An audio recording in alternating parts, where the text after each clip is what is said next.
বছৰতো মানে এনে এই মাটিটো লৈ গৈছে আৰু ঘৰ বাৰী লৈ গৈছে, তামোল বাগান এনে অনেক মাটি ঘৰ এনে ক্ষতি কৰি গৈছে। এইটো আগৰ পৰাই এনেকুৱা, কিন্তু যোৱা বছৰতো এনেকুৱাই আহিছিল, মানে ডাঙৰ ডাঙৰ মানুহ আহিছিল, কিন্তু কাম একো হোৱা নাই। এই বছৰো কাম হোৱা নাই নেকি? এই বছৰো হোৱা নাই, যোৱা বছৰো হোৱা নাই, কিন্তু আগৰ বছৰো অলপমান কিবাখিনি পাথৰ দিছিল। মানুহবিলাক ক'ত গ'ল ইয়াৰ পৰা যিবিলাক উঠি যাব লগা হ'ল? ইয়াৰ পৰা যাব লগা হ'লে এইফালে নতুন নতুন মাটিত গৈছে। আশ্ৰয় শিবিৰত আছে, শিবিৰত আছে। এতিয়াতো এতিয়া যে নেকি ঘৰ উঠাই লৈছে না, সিহঁতে এই টুকুৰাঝাৰ হায়াৰ ছেকেণ্ডাৰী স্কুলত আছে। প্ৰশাসনক কি দাবী কৰিব আপোনালোকে, কি কৰিব? আমিতো ভাবোঁ যে প্ৰশাসনে যদি চৰকাৰে যদি কিবা প্ৰটেকশ্যন কৰে তেতিয়াহ'লে আমি ভাল পাম, মানে ভাল কামনা কৰোঁ।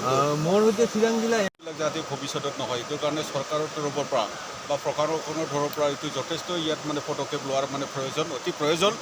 আমি যোৱা বছৰতো আমি কৈছিলোঁ যে চৰকাৰীভাৱে বা মানে গভৰ্ণমেণ্টভাৱে ইয়াতে মানে প্ৰটেকশ্যন বা মানে এনভাইৰনমেণ্ট যিটো মানে পলিচি এইটো আনিব লাগে, কিন্তু যোৱা বছৰত তেনেকুৱা মানে ইনিচিয়েটিভ নোলোৱাৰ কাৰণে আজি চিৰাঙত বিঘা বিঘা আজি আই নদী যিটো মানে নদীয়ে মানে ইৰ'শ্যন মানে কৰিছে, বহুত মানে মাথাউৰি ভাঙি ছিঙি লৈ গৈছে। আমাৰ নদীয়াপাৰা, আমাৰ মানে খুজৰাপগুৰি, আমাৰ মানে আমাৰ দৈমুগুৰি, লগতে আমাৰ এই যে টুকুৰাঝাৰ অঞ্চলত বিভিন্ন গাঁওসমূহক এতিয়া মানে নদীয়ে মানে লৈ গৈছে।